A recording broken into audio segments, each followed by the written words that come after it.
Nuestras almas están hambrientas y tú eres el pan de vida. Nuestras almas, oh Dios, están necesitadas, pero tú eres suficiente, Señor. Y yo quiero en esta mañana rogarte en el nombre de Jesús, que por amor a tu nombre y para el bien de tu pueblo, tú tengas a bien, Señor, abrir nuestros corazones para que podamos recibir tu palabra con humildad. Te ruego, Padre, que tú abras nuestras mentes para poder entenderla. Señor, y te ruego que tú me ayudes a comunicar tu palabra en el poder de tu Espíritu Santo. Oh Dios eterno, yo confieso, Señor, mi gran necesidad de ti en esta hora. Ayúdame a proclamar tu palabra. Pon tu palabra en mi boca, Señor, para yo poder comunicarla fielmente en este día. En el nombre de Jesús te lo ruego. Señor, oramos en este día por la iglesia, Señor, Bautista, por First Baptist Church aquí en Dallas. Oramos, Señor, por el pastor Michael. Oramos que tú seas con él mientras él proclama tu palabra en este día. Oramos que tú glorifiques tu nombre, Señor, en esa iglesia local, a través de la exposición de tu palabra, y que como siempre te rogamos, hoy te rogamos una vez más, concédeles a ellos y a nosotros, Señor, reflejar en Dallas, Señor, el poder transformador del Evangelio. Concédenos ser sal y luz en esta comunidad. En el nombre de Jesús te lo rogamos, en el nombre que es sobre todo nombre. Amén y amén. Hermanos, es con gran regocijo que en esta mañana vamos a estar enfocando nuestra atención en los versículos 5 al 7, hermanos, del capítulo 2 de la carta de Pablo a los Colosenses. Y hoy vamos a estar enfocando, hermano, considerando estos versículos bajo el título, hermano, el verdadero conocimiento de Cristo. El verdadero conocimiento de Cristo. Y estos versículos que hoy vamos a estar considerando, al igual que los versículos anteriores, los versículos 1 al 4 que vimos la semana pasada, son versículos, hermanos, que contienen un mensaje relevante, no solamente para la audiencia a la que Pablo le escribió, a los hermanos de la iglesia de Colosas, sino también que en estos versículos nosotros encontramos un mensaje relevante para, hermano, la iglesia de hoy, para ti y para mí, en Dallas, Texas, en el 2025. Y esto porque la palabra de Dios es viva y eficaz. Y esto porque la palabra de Dios trasciende los límites del tiempo y la cultura. Y es por eso que hoy tú y yo debemos prestar atención cuidadosa a lo que el Señor quiere comunicarnos a través de estos versículos que hoy vamos a estar considerando. Si usted prestó atención, hermano, a la lectura bíblica en esta mañana, usted se va a dar cuenta que el mensaje de hoy es una continuación del mensaje del domingo pasado. Y es por eso, hermano, que quiero repetirte en esta mañana cuál es la idea central. La idea central del mensaje de hoy es la misma idea central del mensaje de la semana pasada, y es la idea que yo quiero que tú te lleves a casa en este día, y es la idea que vamos a estar demostrando a través de estos versículos. La idea central es esta: conocer a Cristo es el corazón de la vida cristiana. Él nos transforma radicalmente y guía nuestro caminar. Amados hermanos, la semana pasada, cuando nosotros consideramos los primeros 4 versículos de este capítulo, nosotros nos enfocamos precisamente en la primera verdad de esta declaración: conocer a Cristo es el corazón de la vida cristiana. ¿Por qué? Porque Él nos transforma radicalmente. Y si usted se acordará, hermano, para poner en contexto lo que vamos a estar mirando en este día, la semana pasada nosotros aprendimos que conocer a Cristo, hermano, tiene un impacto. ¿A dónde? En nuestra mente, en nuestro intelecto, en nuestro corazón y en nuestros afectos. O sea, conocer a Cristo cambia radicalmente lo que nosotros somos. Y ese cambio que produce el conocimiento de Cristo es un cambio que el Espíritu Santo lo produce de adentro hacia afuera. Y es por eso que, amados hermanos, la transformación que produce conocer a Cristo es una transformación creciente, es una transformación perdurable. Porque no se enfoca solamente en el exterior, nos transforma desde adentro. nos transforma en el corazón, cambiando nuestros afectos, sometiendo nuestra voluntad a la voluntad de Cristo, pero también, amados hermanos, nos cambia nuestro intelecto, nuestra voluntad y nuestros afectos en el sentido que nos lleva a amar más a Dios. Una vez que conocemos a Cristo, ahora el hombre que antes odiaba a Dios, ahora ama a Dios con un amor creciente por medio de Cristo. Conocer a Cristo es el todo de la vida cristiana. Amén. De hecho, podemos afirmar que es imposible ser cristianos a menos que conozcamos a Cristo. Amén. Pero este conocimiento de Cristo no es un conocimiento esotérico, no es un conocimiento místico. Es un conocimiento, hermanos, que se da, que se hace visible en nuestro estilo de vida. Por eso esta verdad central termina diciendo: conocer a Cristo es el corazón de la vida cristiana, porque Él nos transforma radicalmente y guía nuestro caminar. Y es eso lo que vamos a estar, hermano, en esta mañana considerando con ustedes. Lo primero que yo quiero que tú veas en este día, hermano, considere conmigo, es precisamente la evidencia de un verdadero conocimiento de Cristo. Y yo voy a estar respondiendo bajo este encabezado la siguiente pregunta: ¿cómo nosotros podemos saber que conocemos verdaderamente a Cristo? Si yo preguntara en esta mañana a cada uno de ustedes, o hiciera una pregunta general para que ustedes la respondieran, y esa pregunta fuera: ¿cuántos de ustedes, cuántos conocen a Cristo? Y quizá la mayoría de nosotros vamos a levantar la mano, y lo cual me lleva a la segunda pregunta, que es una pregunta muy importante: ¿cómo tú sabes que verdaderamente conoces a Cristo? Porque este conocimiento no es un conocimiento místico. No es simple conocer a Cristo, no es, hermano, no se reduce solamente a adquirir un conocimiento nuevo. Conocer a Cristo transforma tu vida.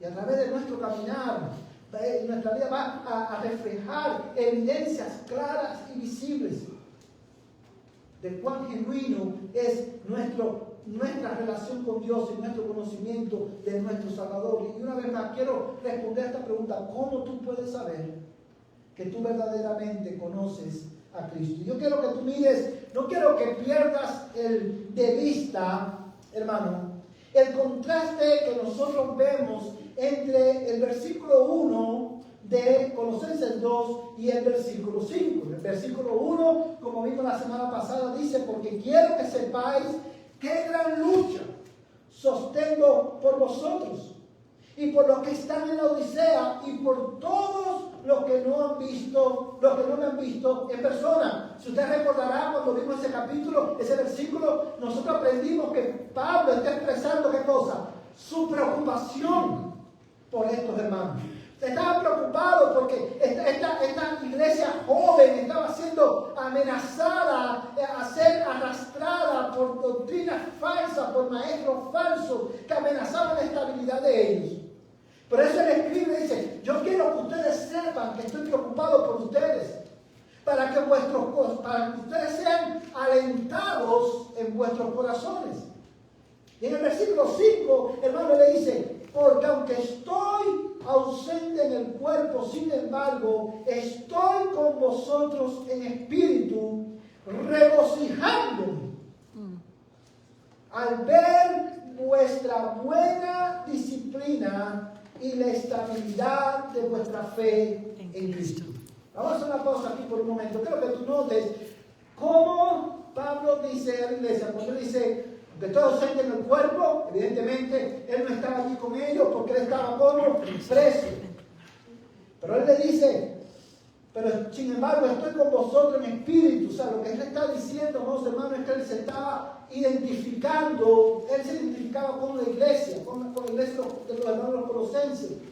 Está haciendo referencia a la unidad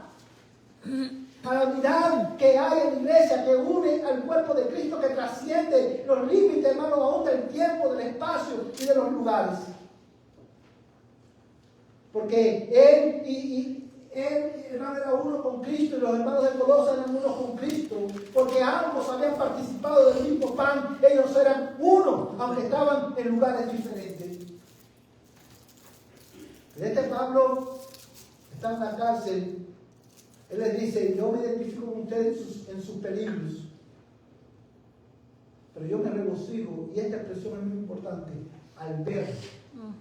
E inmediatamente él menciona dos evidencias de manera explícita y una de manera implícita del verdadero conocimiento de Cristo, hermano, en la vida de estos hermanos. Y la razón por la cual digo que la expresión al ver es importante es porque una vez más el verdadero conocimiento de Cristo se hace visible. No es algo que nosotros solamente decimos con palabras. Oh, yo conozco a Cristo. ¿Cómo tú sabes que tú conoces a Cristo? Bueno, Pablo dice, yo me gozo al ver, y lo primero que él menciona, hermano, es al ver vuestra buena disciplina. Y esta es una expresión importante, porque esta expresión simplemente, hermano, lo que significa es esto. Él estaba regocijándose al ver en estos hermanos un estilo de vida ordenado alrededor de la persona de Cristo. Y esa es la primera evidencia del verdadero conocimiento de Cristo. El verdadero conocimiento de Cristo se hace visible en un estilo de vida ordenado alrededor de la persona de Cristo. Y esto lo digo, hermano, porque la palabra buena disciplina, de hecho, en este versículo nosotros vamos a encontrar dos frases o dos expresiones que se usaban en el tiempo de Pablo eminentemente en el contexto del ejército. Y esta expresión buena disciplina se traduce literalmente buen orden. Y la idea que estaba transmitiendo, hermano, esta palabra se usaba en el contexto militar para describir a un ejército alineado ordenadamente bajo la dirección de un capitán. Si usted ha visto, hermano, si usted ha tenido la oportunidad de ver, por ejemplo, demostraciones del ejército, no solamente del ejército de Estados Unidos, sino de diferentes países, cómo se alinea la información, ordenados, y todos responden a la instrucción de un capitán. Esa es la idea. Ese orden, esa disciplina alrededor de un capitán lo produce el conocimiento de Cristo. Ahora, muchos teólogos, hermanos, han tratado han explicado esta expresión, cómo esta expresión se pone de manifiesto, qué significa realmente. Bueno, muchos teólogos han dicho, hermano, que Pablo se gozaba al ver que estos hermanos como iglesia estaban ordenados conforme al diseño que Dios había establecido en su palabra para la iglesia. Esta era una iglesia que, a pesar de las amenazas que tenían y las amenazas que enfrentaban, a pesar de que era una iglesia joven relativamente, era una iglesia que tenía miembros, que tenían diáconos y que tenían pastores. Y sabemos, hermano, que uno de los pastores de esta iglesia fue el que fue a Pablo para buscar consejo, y en consecuencia Pablo escribe esta carta. La razón por la cual, hermano, digo esto es porque cuando una iglesia los miembros de una iglesia conocen a Cristo, o lo voy a decir de esta manera, cuando una iglesia está formada por hombres y mujeres que conocen verdaderamente a Cristo, esta es una iglesia que, independientemente de su tamaño y sus recursos, independientemente del contexto en el que vivan, va a practicar en primer lugar la membresía bíblica, la membresía regenerada. Va a buscar tener entre ellos, que Dios levante entre ellos hombres que sirvan como diáconos en la iglesia. Que como dicen los americanos, una iglesia sin diáconos, hermanos, es una anormalidad en la providencia de Dios.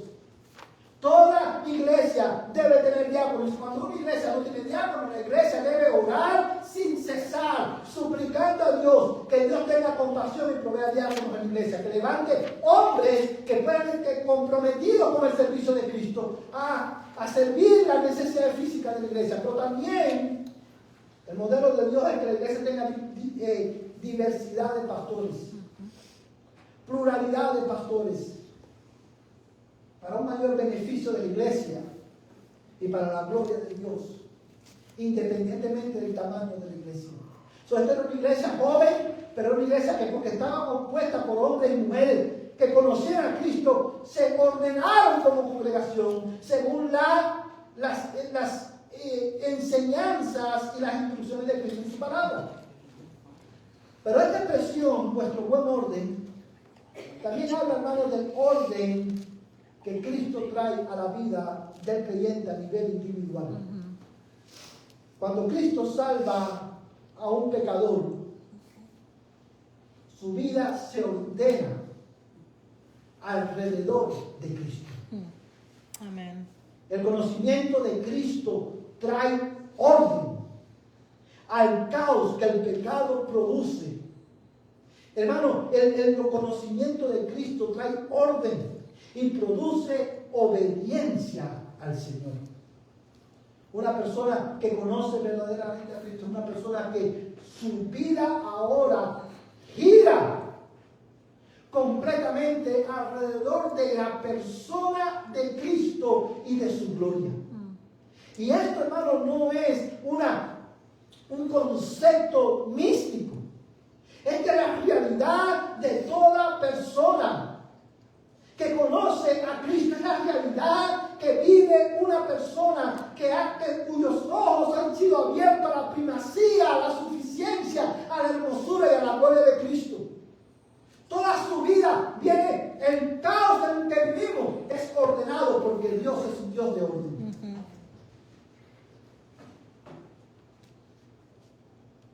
Aleluya. Y esto lo vemos, hermano, en el hecho, lo vemos incluso desde Génesis capítulo 1.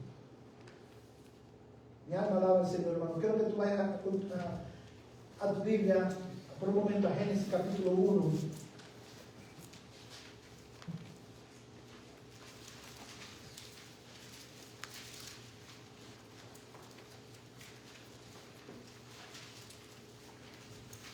Amén.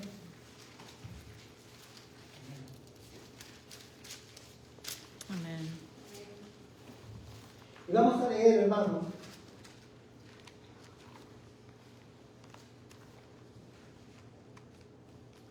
desde el versículo 1 hasta el versículo 3. Desde el versículo 1 hasta el versículo 4, perdón. Génesis capítulo 1, versículo 1 al 4. ¿Todos lo tienen? Amén.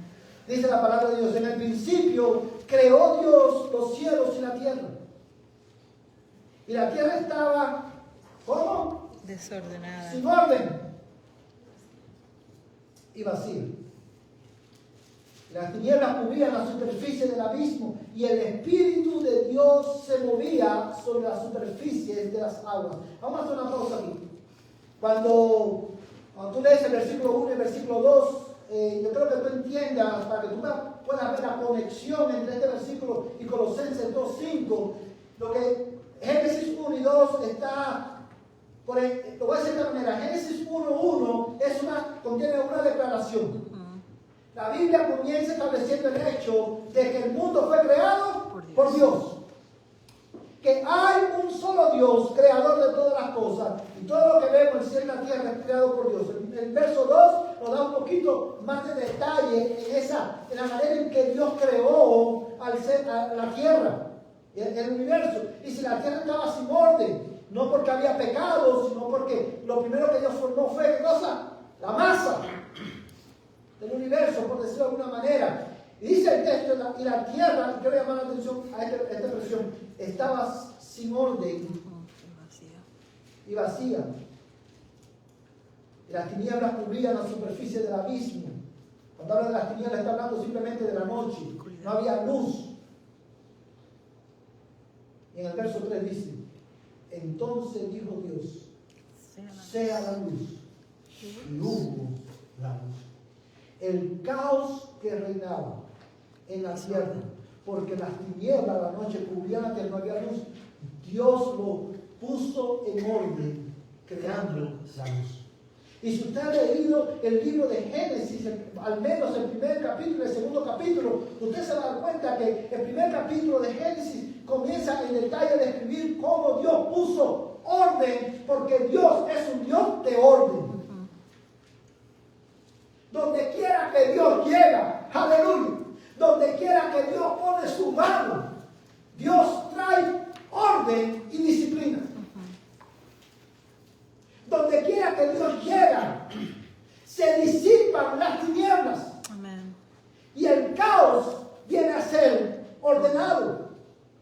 Y cuando el ejemplo vemos en Génesis capítulo 1, dice, y creó Dios, y dijo Dios sea la luz y fue la luz. Y si usted sigue leyendo, hermano, dice el verso 11, y dijo Dios, produzca la tierra vegetación, hierba que den semilla, árboles frutales que den frutos sobre la tierra según su género, con su semilla en él. Y fue así, y así sucesivamente. Va describiendo cómo Dios crea la luz y separa la luz de las tinieblas, cómo Dios trae orden al caos, cómo Dios llena una tierra que estaba vacía. Y al final del relato de Génesis capítulo 1 y 2 hay una expresión que se repite, dice, y vio Dios que lo que había hecho era bueno en gran manera.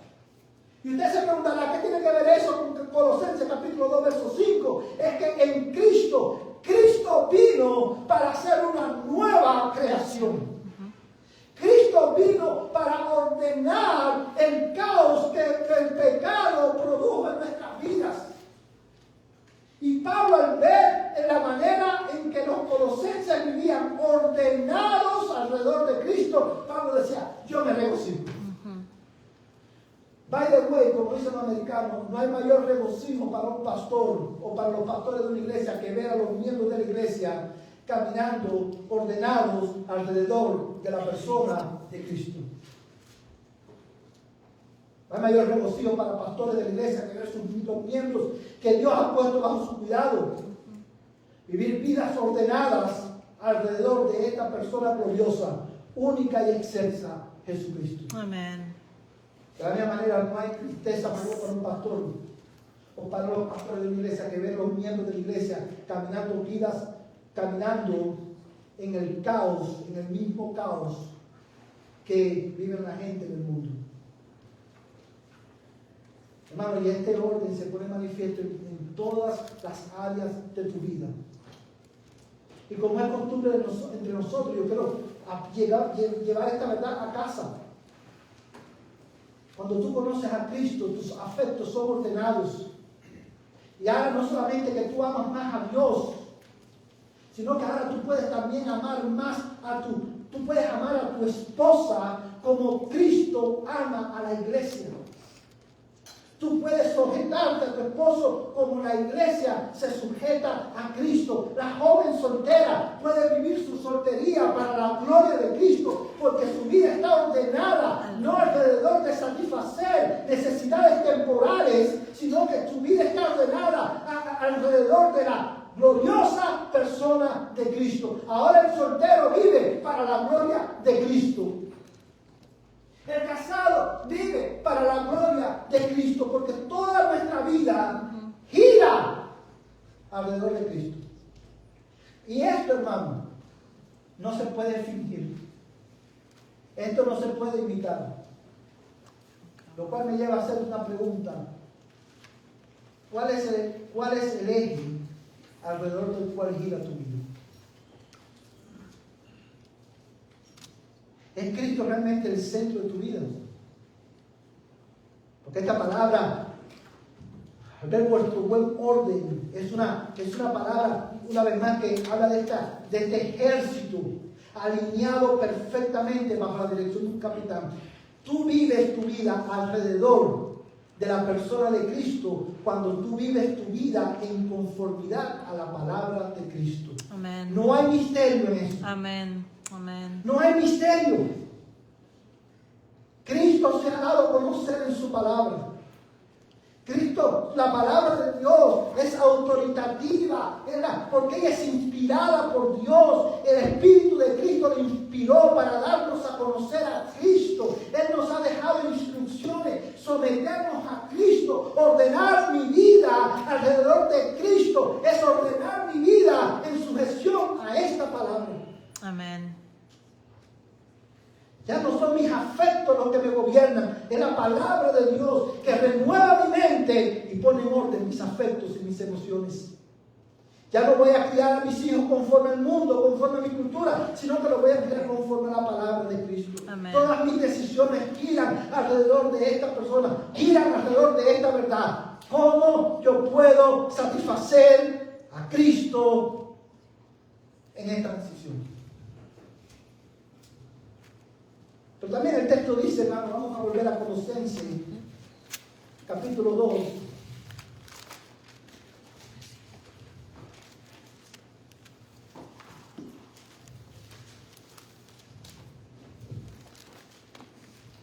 Y vamos a mirar nuevamente el verso 5.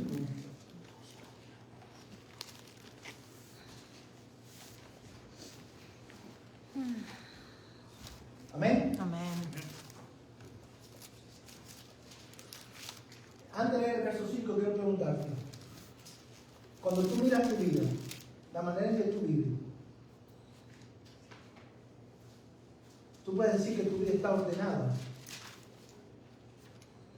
o que tú vives una vida desordenada. ¿Está tu vida ordenada alrededor de Cristo? ¿O tu vida gira alrededor del caos que el pecado y la desobediencia producen en nuestras vidas? Es una pregunta que tú debes responderte en esta mañana para una mayor seguridad de tu alma. Dice el verso 5, porque aunque estoy ausente con el cuerpo, sin embargo estoy con vosotros en espíritu, regocijándome al ver vuestra buena disciplina y la estabilidad de vuestra fe en Cristo. Hermanos, solamente en esta última expresión nosotros pudiéramos detenernos toda la tarde del domingo. Y esta expresión, hermano, estabilidad en la fe, es una expresión que también se usa en ese contexto militar, y la idea que transmitía en el tiempo de Pablo era esta: era una línea de soldados, la primera fila de batalla, ordenados juntos, hermanos, establecidos en el campo de batalla. Esta era una iglesia, hermano, que a pesar de los peligros que corrían, esta era una iglesia que estaba establecida en la fe. Ellos sabían lo que creían. Amén. Ellos sabían en quién creían. Pablo por un lado se preocupaba, pero por el otro lado decía: yo me regocijo en la estabilidad de vuestra fe. Ustedes no van a ser zarandeados, porque ustedes conocen verdaderamente a Cristo. Conocer a Cristo trae como consecuencia, se hace evidente en una profunda convicción de lo que nosotros creemos. Hermanos, en el tiempo de Pablo, o en el tiempo de la iglesia de los Colosenses, había muchas doctrinas extrañas que amenazaban a estos hermanos. Sin embargo, hermanos, aunque quizás nosotros no enfrentamos quizás los mismos peligros, hay muchos peligros que afectan y que amenazan a la iglesia de hoy. Pero el verdadero conocimiento de Cristo produce una fe, un estilo de vida estable en Cristo. Tú sabes lo que tú crees. Porque Dios, te recuerda como vimos el domingo pasado, Dios abrió nuestro entendimiento. Y ahora podemos ver, ahora podemos conocer, ahora podemos tener convicción de por qué creemos lo que creemos. ¿Es tu fe estable, hermano? ¿Es tu fe estable? Cuando hablo de tu fe estable, estoy diciendo, hermano, te lo voy a poner en palabras simples. Yo creo que si todos nosotros decimos aquí en esta mañana, si yo te pregunto, ¿cuántos creen que Cristo es Señor? Yo estoy seguro que la mayoría de ustedes van a levantar la mano. Esa es una declaración ¿de qué? De fe. Yo creo que Cristo es Señor. Sin embargo, una fe estable, estabilidad en la fe implica que esta verdad me va a sostener en los momentos difíciles de mi vida. cuando mis circunstancias son adversas, cuando la enfermedad toca mi puerta, cuando pierdo mi trabajo, cuando la estabilidad que produce el mundo empieza a tambalearse, yo permanezco firme. ¿Por qué? Porque yo sé que Cristo es Señor. Amén. Eso es estabilidad en la fe. Estabilidad en la fe, cuando lo digo, yo creo que Cristo es Señor. Yo eso lo creo. Por esa razón, yo estoy seguro, yo estoy tranquilo, yo estoy confiado. Cuando alrededor mío las noticias dicen que van a deportar a todo el mundo y yo no tengo papeles. Y aunque eso sea verdad, y aunque eso pueda pasar, eso no me mueve, ni me lleva a hacer fraude, porque yo sé que Cristo es Señor. Mi vida está en sus manos. Amén. Cuando yo creo que Cristo es santo, cuando yo creo que Cristo es santo, esa verdad me va a prevenir, me va a dar estabilidad. Cuando yo vea que viene el tiempo de los taxes, por ejemplo, y que voy a tener que pagar lo que yo no quiero pagar, y empezamos ahí a debatir que si el gobierno es un ladrón, bla, bla, bla, cualquier cosa, y me veo tentado a hacer fraude para no pagar los taxes o para pagar en menos lo que tengo que pagar, el saber que Cristo es santo y que yo estoy unido a Él va a prevenir mi corazón de eso, me va a dar estabilidad.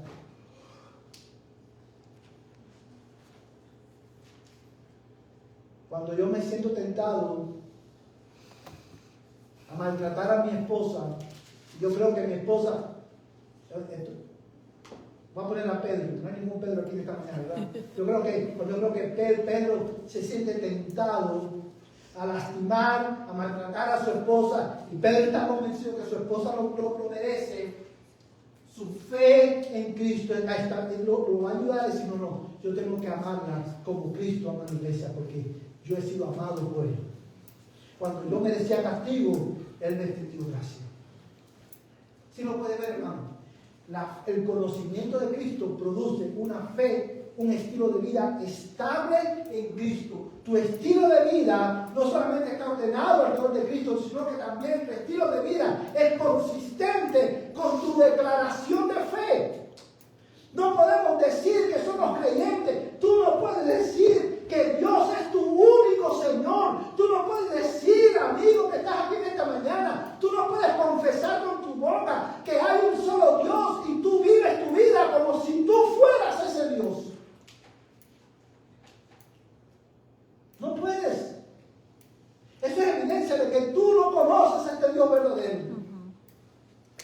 Tú no puedes decir, tú no puedes cantar con convicción, Él me sostendrá, y levantar tus manos, si durante toda la semana tú no buscas el sustento que Cristo te da. Fíjate cómo dice el texto, hermanos, en el verso 5, dice, dice de esta manera, al ver vuestra buena disciplina y la estabilidad de vuestra fe en Cristo. Es Cristo quien provee estabilidad a la fe. Conocer a Cristo produce un estilo de vida consistente con tu declaración de fe. Por eso Pablo, cuando escribía en una de sus cartas, le decía también a la iglesia, hermanos, no nos amemos de palabra, sino en hechos y en verdad. Y esto contrasta, hermano, esta estabilidad de la que habla el apóstol Pablo, que era evidente en la iglesia de los Colosenses, contrasta con la exhortación, con la amonestación del autor a la carta de los Hebreos, en Hebreos capítulo 2, cuando le dice, por tanto, es necesario que prestemos mucha mayor atención a lo que hemos oído, no sea que nos deslicemos. La fe en Cristo te mantiene estable en Él, a pesar de las circunstancias que te rodean. Porque lo que le da estabilidad a nuestra fe y a nuestra confianza no son las circunstancias, es Cristo. Amén. El fundamento de nuestra fe. Amén. Cuando tu vida está unida a Él, cuando tú le conoces, tu vida no solamente va a girar alrededor de Él, sino que tú vas a poder vivir una vida consistente con tu declaración de fe. Si esto no pasa en tu vida, yo tengo que decirte en esta mañana que probablemente tú no conoces a Cristo. ¿Cómo yo puedo decir, Cristo es lo primero, y yo no priorizo mi comunión con Él? ¿Cómo tú puedes decir? ¿Cómo yo puedo decir? Vamos, hermanos, estos hermanos se amaban. Si ustedes recuerdan en los versículos anteriores, Pablo resalta que estaban unidos en amor.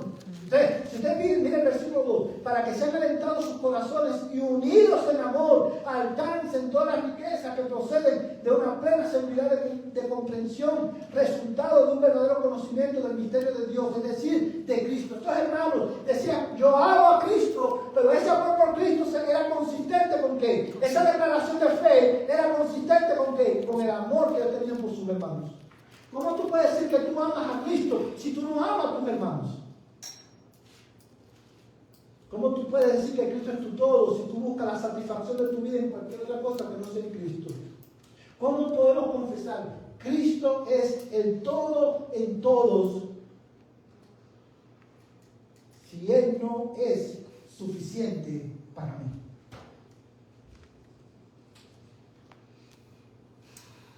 El verdadero conocimiento de Cristo trae una vida estable, una fe estable en Cristo.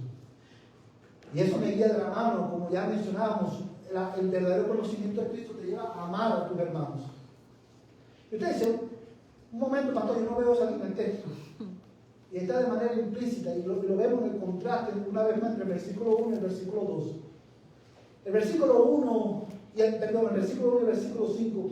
Estos dos versículos, hermanos, cobran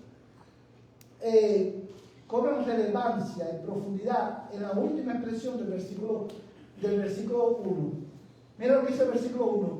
Porque quiero que sepáis qué gran lucha tengo por vosotros y por los que están en la Odisea y por todos los que no me han visto en persona.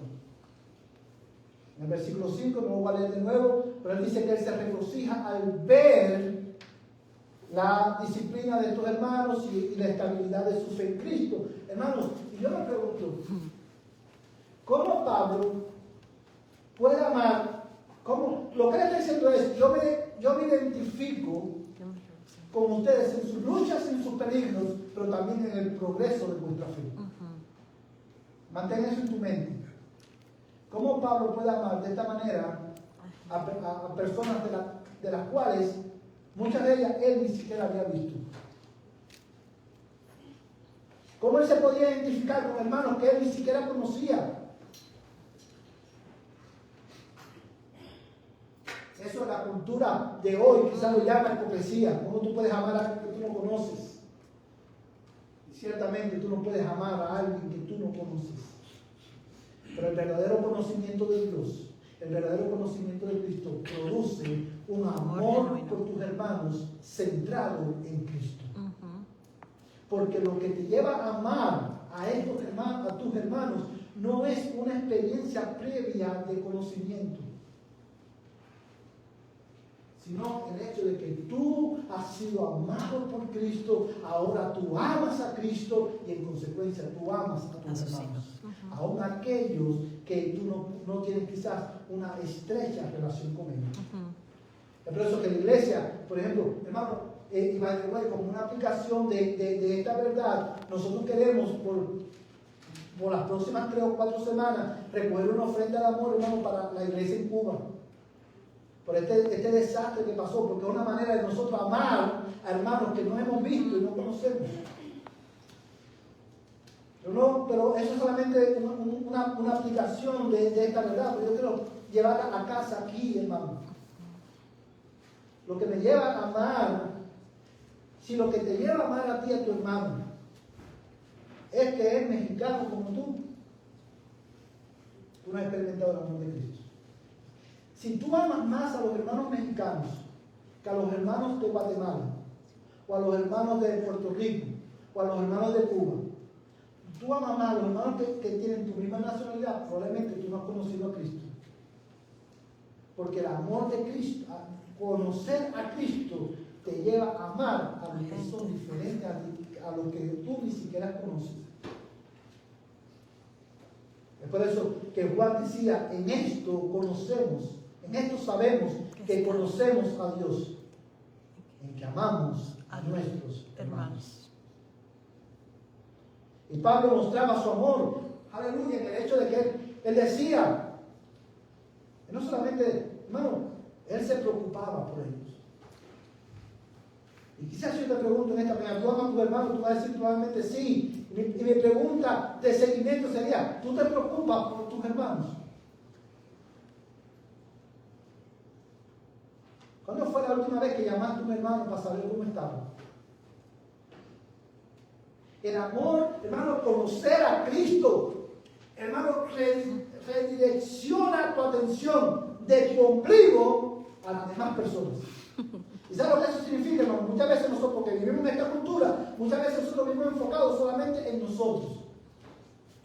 En nosotros, mirando nuestro propio ombligo. No, hermano, conocer a Cristo te va a mirar a los hermanos y a morir por causa de tus hermanos.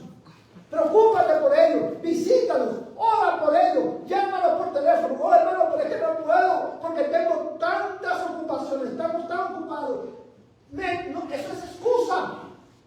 Cuando tú amas, cuando tú conoces a Cristo, tú vas a ir, tú vas a amar a tus hermanos. Te vas a preocupar por ellos. Pero también te vas a gozar en el progreso espiritual de tus hermanos. Vas a celebrar las evidencias de gracia en la vida de tus hermanos. Amén. Hermano, ¿cuándo fue la última vez que tú le dijiste a tu hermano en Cristo, cómo me gozo al ver la obra que Dios está haciendo en tu vida? Amén. Hermano, yo me gozo al ver que Dios te está transformando en esta área. Yo me gozo al ver esta evidencia de gracia en ti. ¿Cuándo fue la última vez que dijimos eso? No lo podemos decir porque nuestros ojos han sido alumbrados con las glorias temporales de este mundo. Porque nuestras vidas giran alrededor de nosotros mismos y no de Cristo. Y eso, hermano, presupone un gran peligro, porque si tú te llamas cristiano y esta evidencia no está aquí, es señal de una de dos cosas. Es señal de que quizás tú no has conocido a Cristo, o puede ser señal de que tu conocimiento de Cristo ha sido opacado. La gloria de Cristo. Dios abrió tus ojos, le conociste, pero esa gloria, Cristo ha dejado de ser glorioso para ti. Has parado de crecer en el conocimiento de Cristo. Y eso presupone un gran peligro, tanto para el inconverso como para el creyente.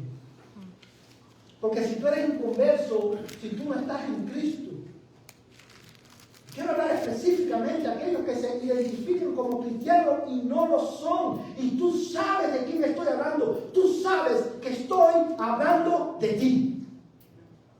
Si tú te identificas como cristiano y esto no está en tu vida, o tú no conoces a Cristo, no te engañes. Tú todavía estás muerto en tus delitos y pecados. Y tu única esperanza en esta mañana es correr a Cristo. Amén. Solo en Él hay salvación. Amén. Solo Él quita la venda de nuestros ojos. Solo en Él nuestros corazones son transformados. Nuestros afectos son transformados. Nuestra voluntad es sometida solamente en Cristo. Y hoy tú necesitas volverte a Él. Renuncia a tu religiosidad. La vida cristiana no es venir y sentarte en esa silla domingo tras domingo. La vida cristiana consiste en conocer a Cristo, el único Dios verdadero. Y mi pregunta para ti es, ¿tú lo conoces? Amén.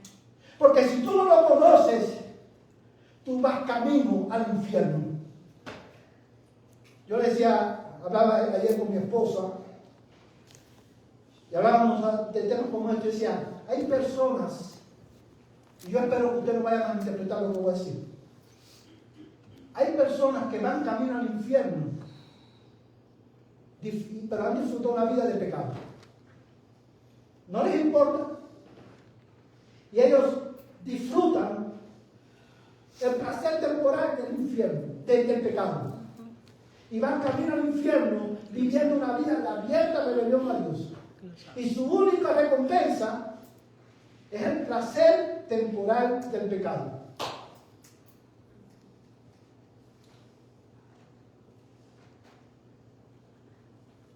Iba a hacer un chiste, pero no lo voy a hacer.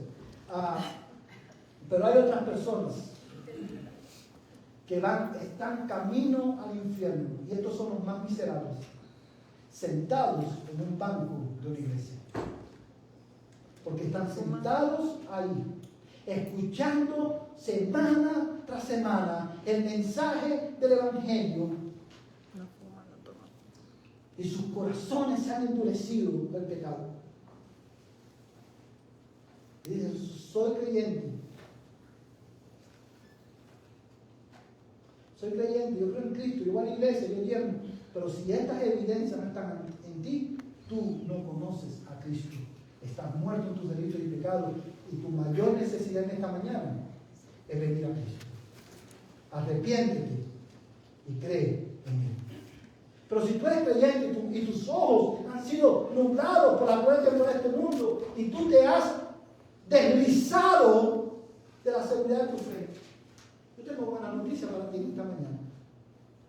Cristo te dice de esta mañana, no quiero que lo busques en tu Biblia por cuestión de tiempo, pero yo quiero que tú escuches la palabra de Cristo a la iglesia de la Odisea, porque este es el remedio de Cristo a tu condición en esta mañana.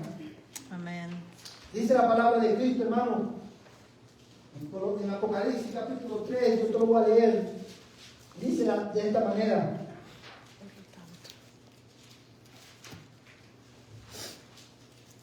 Apocalipsis capítulo 3 dice,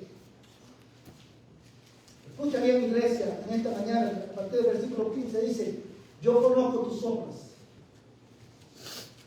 Hermano, tú me puedes engañar a mí, yo te puedo engañar a ti, pero tú y yo no podemos engañar a Dios. Él conoce tus obras. Yo conozco tus obras, que ni eres frío ni caliente. Ojalá fueras frío o caliente. Así, puesto que eres tibio y no frío ni caliente, te vomitaré de mi boca. Porque dices, soy rico, me he enriquecido y de nada tengo necesidad. Vamos a una cosa que quizás, hermanos, muchos de nosotros podemos decir, ¡oh! ¡Aleluya! Yo no tengo nada que ver con esto. O sea, como esto se ve en la práctica, cuando tú rehusas, por ejemplo, cuando para ti fácilmente tú descuidas congregarte con los santos, pero de la palabra de Dios, tú estás diciendo, yo no tengo necesidad de nada. Cuando tú rehusas venir al servicio de oración y orar, tú estás diciendo, yo no tengo necesidad de nada, yo soy rico, yo soy suficiente. Cuando tú no sientes necesidad de escuchar la palabra de Dios, hay algo que está profundamente mal en tu alma. Y dice el texto, hermano, verso 17, porque yo soy rico, me he enriquecido, tengo necesidad. Y no sabes que eres un miserable y digno de lástima, y pobre, y ciego, y desnudo. ¿Tú sabes cuál era el problema de la iglesia de la Odisea? Esta iglesia había sido arrastrada por la filosofía del mundo, y ellos empezaron a amar más las riquezas de este mundo que a Cristo, la perla de gran precio. Y ellos, por alcanzar el sueño de los laodiceanos, ellos abandonaron a Cristo. Ellos decían, no tengo necesidad de nada, yo soy rico, me he enriquecido.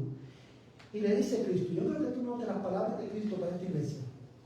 Después de la advertencia que le da, él le dice, tú no sabes que tú eres un miserable, porque no hay mayor miseria que tener la cuenta del banco llena y alcanzar, tener casas, tener negocios, tener riqueza en este mundo y no estar en Cristo. Esa es la mayor miseria. Y Cristo dice, tú eres un miserable, no sabes que eres miserable y digno de lástima. Porque no hay mayor persona que sea mayor digna de lástima. Aquella persona que vive solamente enfocado en los problemas temporales de este mundo y las necesidades temporales del cuerpo. No hay persona más digna de lástima que aquella que vive su vida de espalda a la realidad de que hay un Dios verdadero que vino a este mundo a entregarse por nosotros para que por medio de Él pudiéramos tener vida eterna. Y pobre y ciego y desnudo. Mira el verso 18, iglesia. Te aconsejo que de mí, aleluya, compres oro refinado por fuego. Amén. Para que seas rico. Amén. ¿Sabes lo que Cristo está diciendo aquí? A la iglesia. Y a ti, si tú estás en esta condición, yo te aconsejo que me atesores a mí para que seas verdaderamente rico. Amén. No atesores las cosas de este mundo, atesórame a mí, porque todo fue creado por medio de Él, por Él y para Él. Amén. Atesóralo a Él, más que a tu marido, más que a tu negocio, más que tu dinero, más que tu ciudadanía, más que los placeres temporales de este mundo. Atesóralo a Él. Amén. Compra de Él oro refinado en fuego, oro que permanece. Amén. Cristo es mejor. Amén. Dice otra cosa, que compre oro refinado por fuego para que te hagas rico, y vestiduras blancas para que te vistas y no se manifieste la vergüenza de tu desnudez. Busca refugio en la suficiencia de la justicia de Cristo. Escóndete en Él. Amén. Ampárate en Él. Vístete no en tu propia justicia, sino en la justicia de Cristo. Amén. Une tu vida a Él. Amén. Vuélvete a Él. Y aquí algo muy importante. Y colirio para ungir tus ojos. Aleluya. Para que puedas ver. Para que puedas ver. Unge tus ojos con colirio. ¿Qué es ese colirio? El colirio de la palabra de Dios. Que tu mente sea renovada. Amén. Por la palabra de Dios para que puedas ver con claridad. Amén. Que tus ojos, que la niebla del pecado y de las glorias temporales de este mundo que te han nublado la vista, lava tus ojos. Mira a Cristo. Amén. Para que puedas ver. Iglesia, ven a Cristo en esta mañana. Amén. Creyente que te has deslizado de tu seguridad. Que las evidencias de conocer a Cristo se han estancado en tu vida. Ven a Él. Amén. Lava tus ojos con colirio. Atesóralo a Él. Él está a la puerta y te llama. No pierdas esta oportunidad en esta mañana de reconciliarte con Dios, iglesia. Si tu vida, si tú eres creyente, y por eso debes examinarte a ti mismo. Si tú eres creyente y tu vida, tú no reflejas las virtudes, lava tus ojos con colirio, atesora a Cristo, vuelve a Él. Y si tú no eres creyente, ven a Cristo tú también. Cristo es suficiente para el incrédulo que está aquí, como para el creyente que está aquí. Y quiero terminar en esta mañana, rápidamente, en los 2 minutos que me quedan. Amados hermanos, quiero terminar con el imperativo del conocimiento de Cristo. El imperativo que se desprende de conocer a Cristo. Porque una vez más, este conocimiento demanda ¿qué cosa? Una respuesta. Una respuesta. ¿Y cuál es la respuesta? Mira el versículo 7. El versículo, vamos a regresar a Colosenses, hermanos. Colosenses capítulo 2. En estos 4 minutos voy a tratar de poner la verdad central, la verdad, el mensaje de estos versículos. Colosenses capítulo 2, mira el verso 6. Por tanto, de la manera que recibiste a Cristo Jesús, el Señor, así andad en Él. ¿Sabe lo que eso significa, hermano? Él está diciendo, de la misma manera que recibiste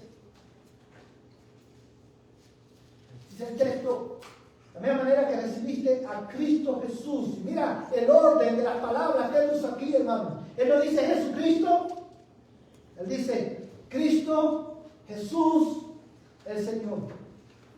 Cristo es el título de Jesús, él es el enviado. Amados hermanos, recibir a Cristo Jesús el Señor es creer lo que la palabra de Dios dice acerca de Él. Él es el enviado. Si tú crees que Él es el enviado de Dios para salvarte, si tú crees que eres Jesús, el Hijo de Dios, verdadero Dios, y Él es el único Dios, y te has arrepentido de tus pecados, y has abandonado a tus ídolos, y te has vuelto a Él, a Jesús, el Hijo de Dios. Y si tú crees, Señor, que Él es el Señor, aleluya, El que manda. camina en Él, vive en Él. Porque el verdadero conocimiento de Dios guía tu caminar, transforma la manera en que tú vives. Vivir en Él, hermano, caminar en Él, andar en Él, es adoptar un estilo de vida bajo la autoridad de la soberanía de Jesús. Es confesar, Jesús es Señor, y yo vivo en consecuencia de esa verdad. ¿Tú caminas en Él? Ahora, este versículo, hermano, de andar en Él, este imperativo de andar en Él, si tú conoces a Cristo, anda en Él, vive en Él. Porque Cristo no es solamente el inicio de una nueva vida, Cristo sostiene, alimenta nuestra nueva vida en Él. Él es el centro. ¿Y cómo yo hago eso, pastor? Me alegra que preguntes porque Pablo nos da la respuesta. Dice en el verso 7, firmemente arraigados y edificados en Él, Confirmados en vuestra fe. tal como fuisteis instruidos, rebosando de gratitud. Tengo que confesar que creo que cometí un gran error en adelantar este punto, porque esto merece otro mensaje, pero bueno, ya estamos aquí, solamente denme 2 minutos más. ¿Cómo yo camino en? ¿Qué significa caminar en Él? Es vivir un estilo de vida que sea consistente con el Evangelio. ¿Cómo yo hago eso? Dice la Biblia, hermano, dice Pablo en el verso 7, dice de esta manera, firmemente arraigados y edificados en Él. Y mira estas dos ideas, o estas dos imágenes, arraigados. ¿Qué significa arraigados? Tener raíces.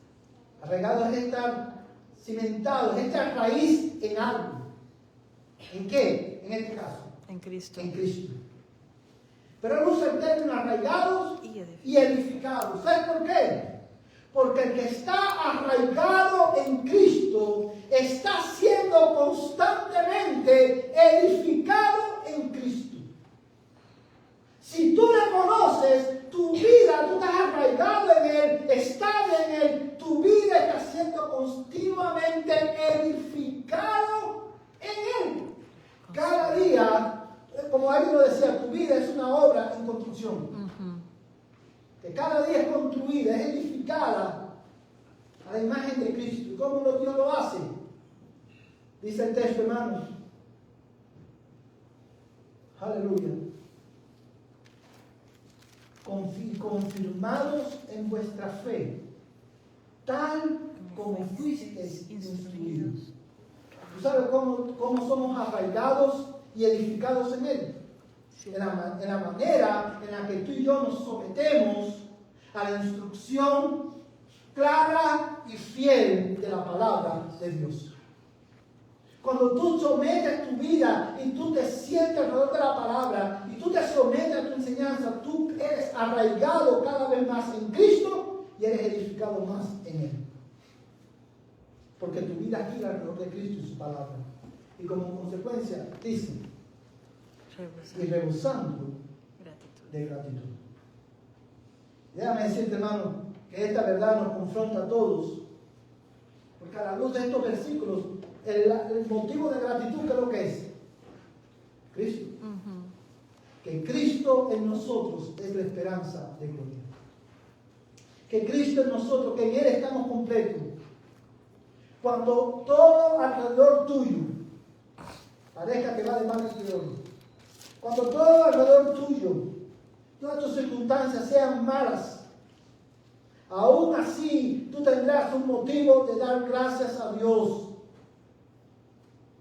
Tu salvación en Cristo. Que en Él tú has sido reconciliado con Dios. Tu pecado ha sido perdonado. Y ahora tú eres uno con Él. Hermanos, vivir una vida, hermanos, fíjate que no dice, me llama la atención porque no dice, y sean agradecidos. ¿Verdad que no dice eso? Rebosando. Dice, y rebosando de gratitud. Hermanos, otra vez, todos los peligros que estos hermanos enfrentaban, ellos tenían el potencial de sentir. ¿Tú sabes por qué a veces, hermano? ¿Tú sabes por qué la ansiedad nos domina? Y la depresión nos domina. ¿Y por qué tú sabes, hermano? Hay algo que tienen en común todas las personas que están deprimidas. ¿Sabes cuál es? Os lo voy a decir de esta manera. Hay algo que tienen en común todos los cristianos deprimidos. ¿Sabes cuál es? Que han dejado a un lado la práctica de ¿qué? De la gratitud. De la gratitud. De la gratitud a Dios por la salvación que nos ha dado. Amados hermanos, cuando tú sometes tu vida a la instrucción de la palabra de Dios y la gracia de Dios sobreabunda en tu vida y tu corazón rebosa de gratitud, entonces tú vas a estar arraigado en Él y edificado en Él. Y quiero terminar en esta mañana preguntándote, ¿tú le conoces? ¿Tú realmente lo conoces? Si tú no lo conoces, ven hoy a Cristo. En Él habita la plenitud de la deidad. Conocer a Cristo es conocer a Dios. Vamos a ponernos en pie. Amén. Y vamos a terminar en oración en esta mañana. Quiere el Señor llevarnos a casa hoy con esta verdad de nuestras mentes.